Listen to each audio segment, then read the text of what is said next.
Great, thank you very much. That's going to be a hard presentation to follow. Let's see what I can do. My pictures aren't half so pretty.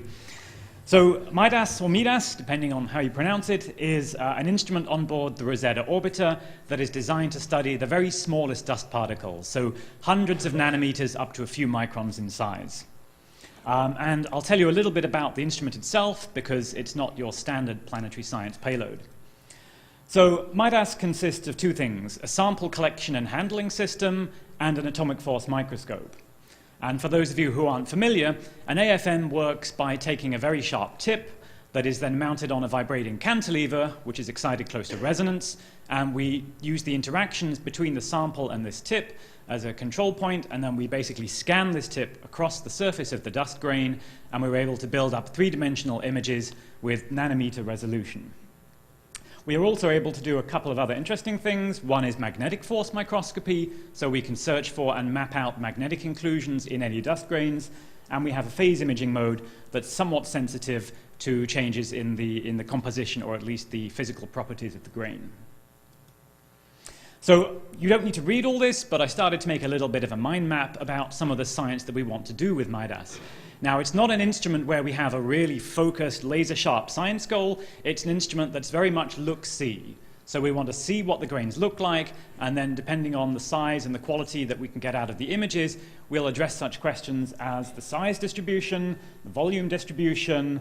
We'll look at the detailed shape and try to work out how the shape of these grains ties in with models of gas-dust interaction and light-dust interaction. And then, of course, we'll try to look at some of the physical properties, perhaps even trying to tease out some of the strength of these grains later on in the mission. So the way it works, and this is a view from above of the instrument, is that dust particles enter from the left through a shutter, and then they are collected on this wheel. So there's 61 slightly sticky targets. Each one's about 1.5 by 2.5 millimeters in size. And after we collect the dust, we spin the wheel 180 degrees, and we move the wheel in front of one of 16 cantilevers and tips. And this is really the heart of the instrument, and this is mounted on top of a high-resolution XYZ stage. So each of these cantilevers is piezoresistive, and that's how we measure the deflection of the cantilever. And at the end of each one, we have this rather sharp tip, which is the business end that interacts with the dust grain. So that's how it works. One final word here is that the target is pretty small by normal standards, but it's enormous to the microscope. So we'll never be scanning all of one of these targets, and this makes things a little bit interesting. We also don't have an optical microscope, so the only way to find particles that we think must be there is to really hunt for them, and this takes quite some time. And finally, the way the instrument operates is a little different from a standard AFM. Rather than continually rastering over the surface, we basically peck like a bird at each point, and then we find the surface of the grain, and then we back away. This has some implications, though. As you see here, we move in finite steps. We see if we've detected the surface. If we have, we retract by this distance, the retraction height, and then we move laterally. Now, if that step is too large, of course, we don't see the particles underneath. So it's not like each of our pixels is an integral of everything underneath. If the XY step is not quite right and the Z retraction height is not quite right, then of course we do that, and we hit the particle from the side. So there's a real trade-off here in safety, in keeping our pristine tips, versus how many images and how much science we can really do in the time we have. And a year or so of mission time seemed like a long time, but now it's seeming like a very short time. So let's see what we can do. So, of course, before we can actually collect the dust, we need to have some idea of what we'll expect in order to plan our exposures. So we cannot expose and scan simultaneously, so we're always making a little bit of a bet on where we can find the most particles in order that we can then find and image them efficiently. So we do this with some kind of models, and we integrate the spacecraft pointing and trajectory into the model, and we come up with a count. The problem is that we're interested in the really small particles, and the number density of these and the power law distribution is somewhat unconstrained by the ground-based optical observations that work well for larger particles. And if you wrap this all together, it turns out there's quite a variation in the number of particles that you could hope to collect, between nothing and quite a lot. So we're trying to now tighten this model and see how it really fits with what we see. Of course, this is also part of our science. It's constraining the number of these small particles and measuring the size distribution.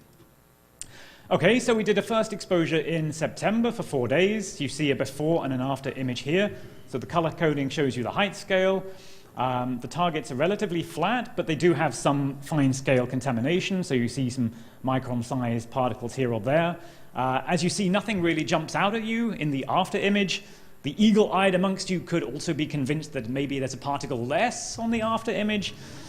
Well, okay, that could be. It could be that the tip has moved a particle. It could just be that there are small offsets in the position of the pixels between the two images. Because as you see, we're dealing really here at the microscopic scale, and each step is about 350 nanometers. So we didn't see anything obvious. We kept going, and then we had a bit of surprise around the time of lander delivery. So we exposed again for 5 days, and on the left you see our before picture, which looks the same as you saw in the previous slide. And then on the right you see something that looks quite different, which needs a little bit of explanation. So ignore the bottom half of the image. The scan basically aborted. And in fact, because the scan aborted, we didn't think to look back at this data for some weeks afterwards. We just sort of put it to the back of our minds and carried on looking at images. And then we looked again at these first few lines. And the white stripes, these are also not real data. And to explain what happens, the microscope is scanning from left to right in this image and from top to bottom.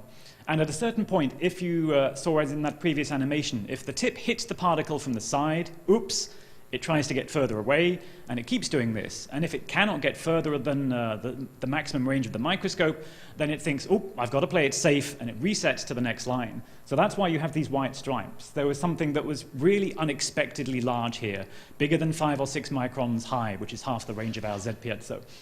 So this was quite a surprise. We'd seen none of these micron-sized particles that we were expecting, none of the smaller particles, and yet here we see something which is really quite large. So it appears that we have something around the sort of 10 micron class size here. We clearly hit the particle from the side. This caused all manner of interesting issues for us, and many of the later scans in this sequence failed because we probably have bits of this dust grain stuck to our tip. So we have some work to understand this and to try and remove that contamination. Ask me later, but there are some interesting things you can do with a contaminated tip with respect to measuring the mass and maybe even the size of this particle, but that's another talk. So we need to re-image this in coming weeks to see what we really see. We have a calibration, a self-imaging or a selfie calibration sample, which lets us really look at our tips, and we'll be using this to try and see if we have indeed contaminated the tip here. There are some other structures here on the image, but they're not really so clear. But if you zoom in on what looks like this first particle, then it certainly is nothing like the compact grains that we've often played with in the lab. We have a lot of images from the Flight Spare instrument. It really looks like a more complex shape, possibly a fluffy aggregate. Of course, it's hard to say. We need to go back with high resolution and really try and nail this down. Now we'll be planning to re-image this, of course, with a much larger retraction height in order to really get the detail that we want. And then later we can try the magnetic imaging. This is our second grain, or grains, probably, I titled the slide. So why probably? Well, this is because we hadn't seen anything on the targets yet. We'd seen nothing. We'd looked at this certain area of the target that we'd pre-scanned, and at some point we thought, well, we've just got to look further away. We have to look in the blind into parts of the target we'd not pre-scanned. And lo and behold, we see this. So it looks nothing like any contamination we've seen before, but I cannot tell you 100%, because I don't have the before image, that this is a cometary particle. But nonetheless, it's something, again, of the similar size scale, even larger perhaps than the previous image. You can ask yourself whether this is one particle that's fractured into multiple pieces on impact, or whether we are indeed collecting many particles here. So there's lots of distortion again. The scan didn't abort this time because the particle is not so high as the previous case, but there's a lot of stripes and features that are not real. They're there because we've picked up a bit of the dust grain and we're moving it around. So we need to do this again, and we tried to re-image it. And these data came down just an hour or so before I boarded my flight, so this is an entirely unprocessed image. And I'm not going to say so much more until I've had a chance to really do the analysis. But this should have been centered on the same position as those previous grains, but zoomed out with lower resolution. And you can try and do a little bit of gradient filtering to bring out some of the detail here. The The square that I've drawn was a first guess at maybe where we were seeing. There's some offsets that we don't fully understand between the two images. You could also convince yourself that the left-hand image is somewhere down to the bottom right, but we wouldn't expect an offset of quite that much, so I have to come back to this. But it's entirely possible that these particles are sufficiently weak and friable that we're breaking them up with the imaging process. So we really have to go back and find a way of not breaking these particles apart. Okay, last two slides, what to expect. These are images from the ground, just to give you an idea. Compact particles are quite easy to image. You see at the top here an N-type particle, courtesy of the Giada team, and at the bottom some amorphous carbon. Already it's a little harder to image these fluffy grains even when they're small, but we're going to practice on the ground now we know what we've got.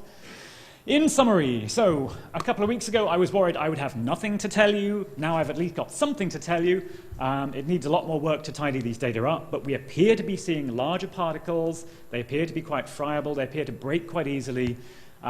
We haven't seen the smaller grains that we were expecting. So there's a question here of whether this is real or whether the grains are not getting to the instrument because of some charge effects. So this we really have to understand. We've also learned that operating an AFM in space is not so easy. In the lab, you can break tips, replace them, tweak your parameters, you have real-time feedback. Operating on a 2 or 3 week turnaround cycle is really tough, so we're trying to learn to work in this new environment. Watch this space for more. We haven't yet tried, for example, the magnetic force microscopy mode. This should be really interesting to look for magnetic inclusions in grains. We have limited resources. The main one is going to be time, so we're going to have to work as efficiently as possible.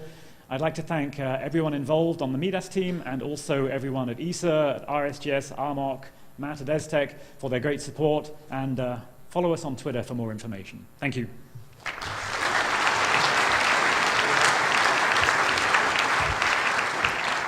Okay, the paper is now open for questions. Please step to the microphone. Or not. Or just shout out. So I noticed you pronounced it MIDAS at the end there, okay? German or English pronunciation typically. Okay. So. Well, I'm really looking forward to the magnetic studies that you're going to do. Me too. Okay. Can you tell us perhaps how long it might take to learn anything about some of these particles in there with a magnetic study? Yeah, so the magnetic mode works basically in the same way as the normal scanning, except we have the ability to, so 4 of the tips are magnetically coated. There's a cobalt alloy, nickel-cobalt alloy. And so in principle, the imaging process is very similar, except that after we've found the target, we retract from it a small distance so that we're not touching, but we're still sensitive to magnetic interactions. And so the image doesn't take any longer really than a topographic image, but of course we need to find the particles first, which is tricky, and we need to really save these tips because there are finite resources. So we're first going to understand how to image without breaking the particles, then we're going to use the magnetic tips. So hopefully by spring next time we'll have plenty of data on this. Fantastic. Thank you. Yes, we have one more question. Would you please step to the microphone? Can I yell? Yes, you can yell.